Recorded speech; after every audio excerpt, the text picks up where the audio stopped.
తెలంగాణ తొలి ముఖ్యమంత్రి కేసీఆర్ క్యాంపు కార్యాలయంపై కాంగ్రెస్ గూండాల దాడిని నిరసిస్తూ గజ్వేల్ బంద్ పాటిస్తోంది. గజ్వేల్ నియోజకవర్గ ఇన్ఛార్జ్ వంటేరు ప్రతాప్ రెడ్డి ఆధ్వర్యంలో ప్రజ్ఞాపూర్ బస్ డిపో ఎదుట బైఠాయించి బీఆర్ఎస్ శ్రేణులు నిరసన తెలిపారు. కాంగ్రెస్ పార్టీ దౌర్జన్యాన్ని తీవ్రంగా ఖండిస్తూ బీఆర్ఎస్ నాయకులు కార్యకర్తలు నినాదాలు హోరెత్తించారు. రాబోయే రోజుల్లో కాంగ్రెస్ పార్టీకి ప్రజలు బుద్ధి చెప్పేందుకు సిద్ధంగా ఉన్నారని హెచ్చరించారు. ఈ నిరసన కార్యక్రమంలో మాజీ market committee chairman Madasu Srinivas, కౌన్సిలర్లు, మాజీ ప్రజాప్రతినిధులు తదితరులు పాల్గొన్నారు.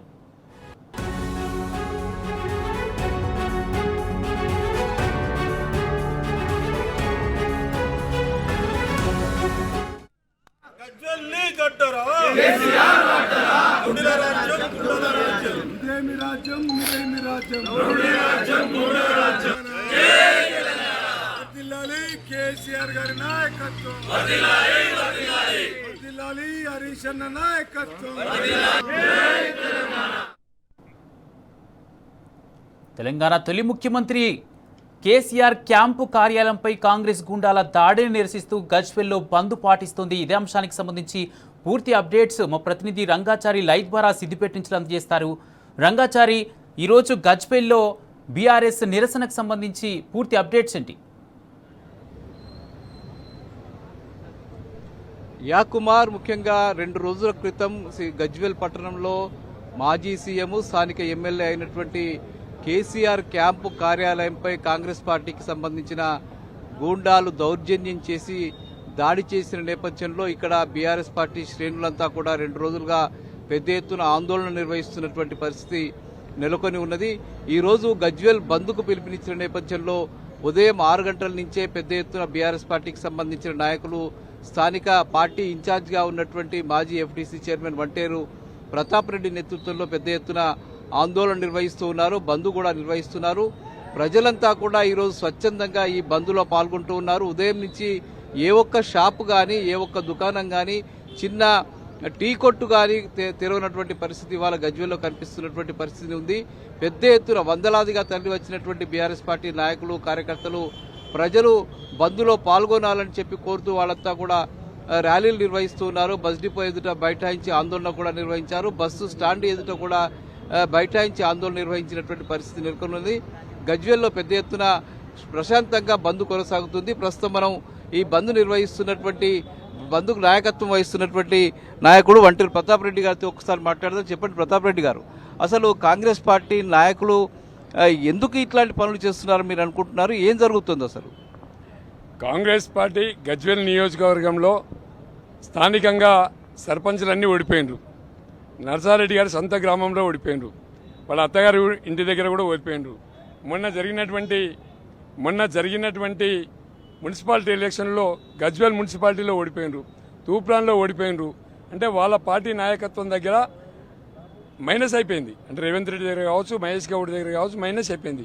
వాళ్ళ యొక్క ఉనికిని కాపాడుకోవడానికి కొంతమంది గుండాలకి మందు తాగిపించుకొని ఎమ్మెల్యే గారి క్యాంపు కార్యాలయం మీద దాడి చేసే ప్రయత్నం చేసి కార్యాలయంలో లోపలికి వెళ్ళి గేటు యొక్క లాక్ పగలగొట్టేసి, డోర్ లాక్ పగలగొట్టేసి, విండో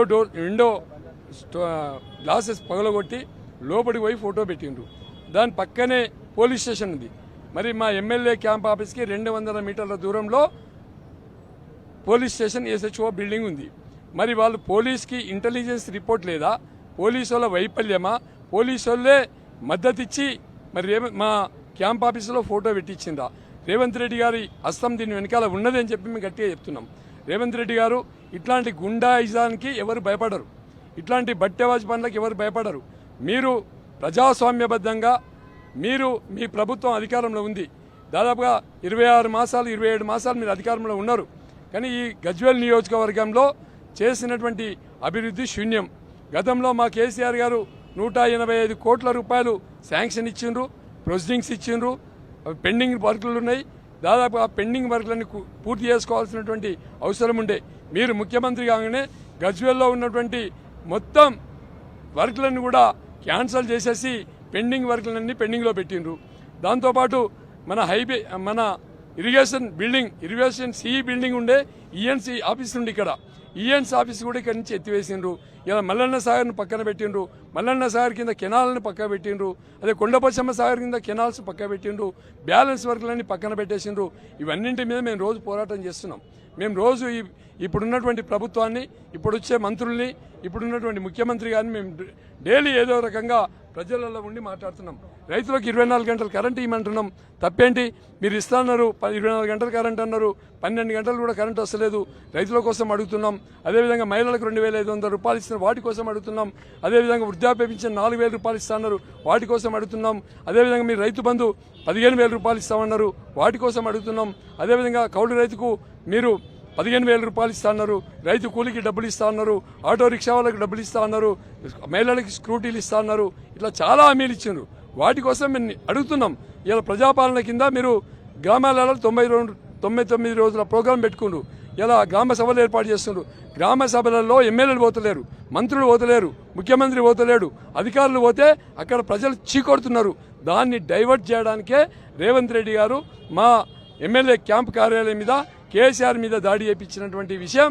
దీనివల్ల రాష్ట్రం అంతా కూడా ఈ ప్రజా పాలన పెట్టే సభలను కూడా అట్టల్లి ప్లాపనవుతుంది. కాబట్టి వాటిని తప్పించుకోవడానికి ఈ కార్యక్రమం చేపట్టిండు. రైట్. అంటే ప్రధానంగా కాంగ్రెస్ పార్టీ అధికారంలోకి వచ్చిన ఈ 2.5 సంవత్సరాల్లో కూడా అభివృద్ధి కార్యక్రమాలని పక్కకు పెట్టి కేవలం ఈ దౌర్జన్యాలు, ముఖ్యంగా బీఆర్ఎస్ పార్టీని టార్గెట్ చేయడం, బీఆర్ఎస్ పార్టీకి సంబంధించిన ఎమ్మెల్యేలను, ముఖ్యంగా సోషల్ మీడియాకు సంబంధించిన కార్యకర్తల మీద కూడా దాడులు చేయడము, కేసులు పెట్టడము, అక్రమ కేసులు పెట్టడం జరుగుతుంది. ఇట్లా క్యాంపు కార్యాలయం మీద దాడి జరుగుతూ ఉన్నది.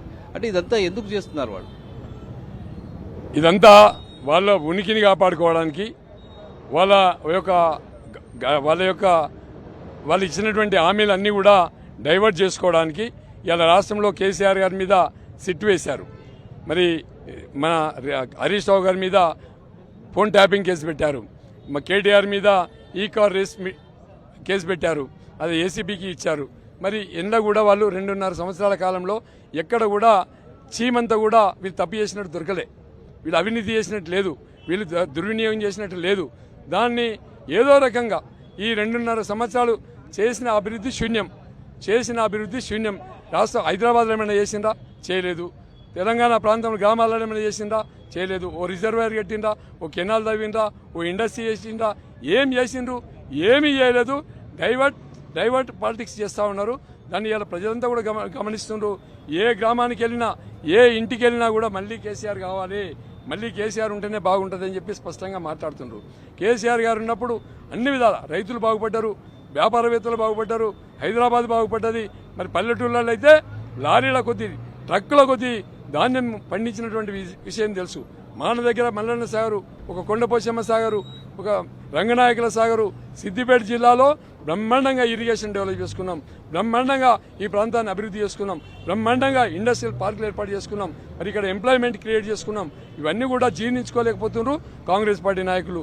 కాబట్టి కాంగ్రెస్ పార్టీ నాయకులందరికీ కూడా మేము హెచ్చరించేది ఏంటంటే, మీకు వచ్చే ఎలక్షన్లో సింగిల్ డిజిట్ కూడా రాదు. ఒకటి, మరి రేవంత్ రెడ్డి గారికి ఏమైనా ప్రజాస్వామ్యం మీద గౌరవం ఉంటే వెంటనే మీరు కేసీఆర్ గారికి క్షమాపణ చెప్పండి. మీ గుండాలు చేసినటువంటి తప్పిదానాన్ని క్షమించాలంటే కేసీఆర్ గారికి బేషరతుగా క్షమాపణ చెప్పాలి. నువ్వు హోమ్ మినిస్టర్గా నువ్వే ఉన్నావు, హోమ్ మినిస్టర్గా అట్టల్లి అడ్మినిస్ట్రేషన్ లేదు, హోమ్ మినిస్టర్గా నువ్వు వైఫల్యం చెందినావు. ఎందుకంటే పోలీస్ స్టేషన్ పక్కనే మా క్యాంపు కార్యాలయం, మా క్యాంపు కార్యాలయం మీద దాడి జరుగుతుంటే పోలీసులు ఏం చేస్తున్నారు, ఇంటెలిజెన్స్ ఏం చేస్తుంది, పోలీస్ మద్దతుతోనే దాడి చేసిందని చెప్పి మేము స్పష్టంగా చెప్తున్నాం. మీరు ఏం చెప్తారు? అందరికీ నమస్కారం. ఇక్కడ ఉన్న అందరికీ నమస్కారం అండి. మొన్న శనివారం రోజున మా కేసీఆర్ గారి క్యాంప్ ఆఫీస్ మీద కాంగ్రెస్ వాళ్ళు దాడి చేయడం జరిగింది. ఇది దేనికోసమని దాడి చేసినట్టు మేము గ్రామ సభలలోకి మొన్న బేస్తవారం రోజు గ్రామ సభలలోకి వెళ్ళి ప్రజల ఒక ఒపీనియన్ కనుక్కోమని మీరే చెప్పినారు. మేము పోయి కనుక్కున్నాం. ప్రజలందరూ 6 గ్యారంటీల కోసం, స్కీమ్స్ కోసం అని అడుగుతున్నారు. దానికోసం సమాధానం చెప్పకుండా పబ్లిక్ని డైవర్ట్ చేయడానికని, సోషల్ మీడియాని డైవర్ట్ చేయడానికని క్రియేట్ చేసిన ఒక బీభత్సమే ఈ క్యాంప్ ఆఫీస్ మీద దాడి చేయడం. ఇప్పుడు కేసీఆర్ గారు క్యాంప్ ఆఫీస్ మీదనే రక్షణ లేకపోతే రేపు మన సార్ ఇంటిపైన దాడి చేస్తారు. ఎవరండి బాధ్యులు? ఇంటెలిజెన్స్ వాళ్ళు ఏం చేస్తున్నారు? పోలీస్ వాళ్ళు ఏం చేస్తున్నారు? మాకు ఇప్పుడు బీఆర్ఎస్ నుంచి గెలిచిన వాళ్ళలో మా మహిళలమే ఎక్కున్నాం. వాళ్ళకి ఏదన్నా అయితే ఎవరండి ప్రొటెక్షన్?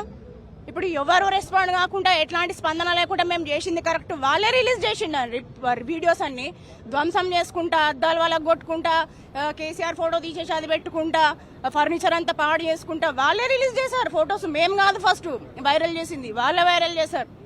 దేనికోసమని వైరల్ చేశారు? మళ్ళీ ఇంకేంటి, కేసీఆర్ కనబడతలేడు వినబెడతలేడు అంటారు. ఇంటికి పోయి ఒకటండి వినండి, ఇంటికి పోయి ఒక గ్లాస్ ఆడు మంచినీళ్ళు తీసుకొని అలా చూడండి, కేసీఆర్ కనబడతాడు మిషన్ భగీరథ నీళ్ళ రూపకంగా.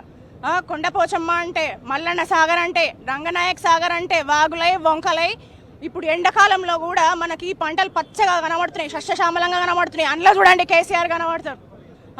ఆసరా పెన్షన్ తీసుకుంటున్న అవ్వ దగ్గర పోయి అడగండి, కేసీఆర్ వినబడతాడు. మీకు చెవులకి కళ్ళకి ఏదైనా ప్రాబ్లం ఉండొచ్చు, చెక్ చేయించుకోండి ఫస్ట్. మన కేసీఆర్ కిట్లు ఆపేసిర్రు, తల్లిని అడగండి, కేసీఆర్ వినబడతాడు. ఇట్లా ఎన్నో ఉన్నాయి. మళ్ళీ ఇంకేంటి, కేసీఆర్ గారు మన కోసం అని 14 ఏళ్ళు ఉద్యమం చేసి ప్రత్యేక తెలంగాణ కోసమని పోరాడిన వ్యక్తి. మళ్ళీ 9 రోజులు నిరాహార దీక్ష చేసి మన కోసమని పోరాడిన వ్యక్తి. అట్లాంటి వ్యక్తి ఒక సీఎంగా 10 ఏళ్ళు కూడా చేశారు. అట్లాంటి వ్యక్తికి మర్యాద కూడా ఇవ్వకుండా చిటికే వేసి కేసీఆర్ రా అని బయటికి పిలుస్తుంది. అదేనా ఆమె పద్ధతి? అదేనా అండి పద్ధతి ఆమెది? మళ్ళీ డీసీసీ చైర్మన్ అట, డీసీసీ పదవి ఇచ్చిర్రు ఆమెకి కాంగ్రెస్లో. అదేనా? మేము కేసీఆర్ ఈ విషయాన్ని మేము చాలా ఖండిస్తున్నాం. మేము బీఆర్ఎస్ నేతలము, మేము కౌన్సిలర్స్, నేను చైర్పర్సన్గా కూడా నేను ఈ విషయాన్ని చాలా ఖండిస్తున్నాను. మాకు కేసీఆర్కి మర్యాద ఇవ్వాలి, ఖచ్చితంగా ఇచ్చే మాట్లాడాలి. కేసీఆర్ గారు అనే మాట్లాడాల్సి వస్తుంది. అదేవిధంగా క్షమాపణ కూడా చెప్పాలని నేను అందరి ముందు కోరుకుంటున్నాను. నేను థ్యాంక్ యూ. మీరేమంటారు? వాళ్ళ గజ్వేల్ నియోజకవర్గానికి ఒక ప్రత్యేకమైనటువంటి చరిత్ర ఉన్నది. గజ్వేల్ నియోజకవర్గంలో కేసీఆర్ రాకముందు గజ్వేల్ నియోజకవర్గం ఏంది, కేసీఆర్ వచ్చిన తర్వాత గజ్వేల్ నియోజకవర్గం ఏందనేటువంటి చరిత్రను ఒకసారి మనం చూడాల్సినటువంటి అవసరం ఉన్నది. ఇవాళ ఆంక్షారెడ్డి గారు మొన్న చేసినటువంటి ఒక చిలిపి ప్రయత్నాన్ని ఇవాళ గజ్వేల్ నియోజకవర్గంతో పాటు తెలంగాణ ప్రజలంతా కూడా చిత్కరిస్తూ ఉన్నారు.